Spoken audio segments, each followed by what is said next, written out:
that's the plan. You know, I signed my battle agreement, and I'm ready to go. So, Luke Rockhold, it's a good matchup. You know, I get the redemption on my first loss ever, and also at MSG where I had my second loss against Yule. So it'd be redemption on in both those angles. So I think it would be a great fight. Was this a fight that you pushed for, or did they present you with this idea of fighting Rockhold now? No, that was presented to me. And you liked it? And supposedly, you know, they were actually talking to Luke about it way before they were talking to me about it. When I seen Luke in Vegas, he had mentioned, you know, they're trying to get us to fight. I was like, really? Know that? I thought he was going up to 205, so I had no idea. But it makes sense for me, and I like that fight. I want to redeem myself on that one and go out there and perform better than I did last time. And shout out to Chris Weidman. Shout out to Luke Rockhold. Hell, shout out to Yoel Romero. He beat both of them.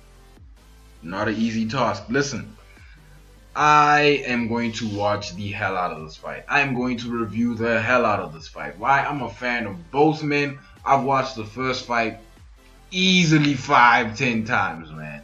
That is, to me, that is one of the greatest fights in MMA history. But it could be greater if Chris Weidman comes back and just destroys Luke Rockhold. Listen, guys, in terms of win to loss ratio, Chris Weidman's been really going through it. I think his last 3 fights, he's lost. It's Rockhold, Jacare, and who else? And Yoel, man. Yeah, Yoel.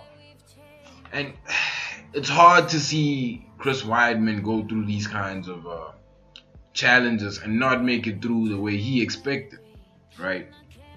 I just hope that this newfound pressure to perform at this arena where he has such bad luck, I hope this pressure really spawns good out of him. Like, good in terms of a great performance, good in terms of he gets one on Rockhold, possibly. You know, yeah. But ultimately speaking, I still want the better man to win that night, right? Simply because of the nature of the sport. This is MMA, man. You're dealing with head kicks. You're dealing with head kicks, and, you know, it's not a pretty sport, man. Luke Rockhold won that fight. He won that fight, but it wasn't a pretty picture for Weidman, right? The only way Weidman gets out of this losing funk that he might be in is if he beats Rockhold the same way Yoel beat Rockhold, or the same way Rockhold beat him. You know what I'm saying? Just an undeniable performance. You know, doesn't have to be a dominant. He just has to get the win, like KO. It's over. You know. Ultimately, I want to see this fight, and why don't you throw in Yoel in there? You know, the winner of that gets Yoel. Yoel versus the winner of that fight gets the champ. You know, that's a dope fight. Thing is, man, I'm really worried about Weidman.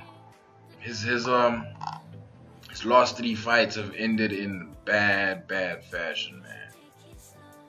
And you know, the human body can only take so much. Even if you're Chris Weidman, you're just this tough mofo who can take anything, knock anyone out. You know, straight up stud, man. All American. But you know, the human body can only take so much. Let me know what you guys think. Like, comment, subscribe, and I am out. Thumbs down and the bird. Hello, Mike. I love you, Mike. You said something like this for me, and now I say you. I love you. See you soon, boy. You're welcome. Thank you very much for giving me this. And I appreciate my fans also. My wife and my girlfriend. My wife. Yeah, sorry to say. I'm so sorry, my wife. Listen, I love you so much. Aya, I love you so much from my heart.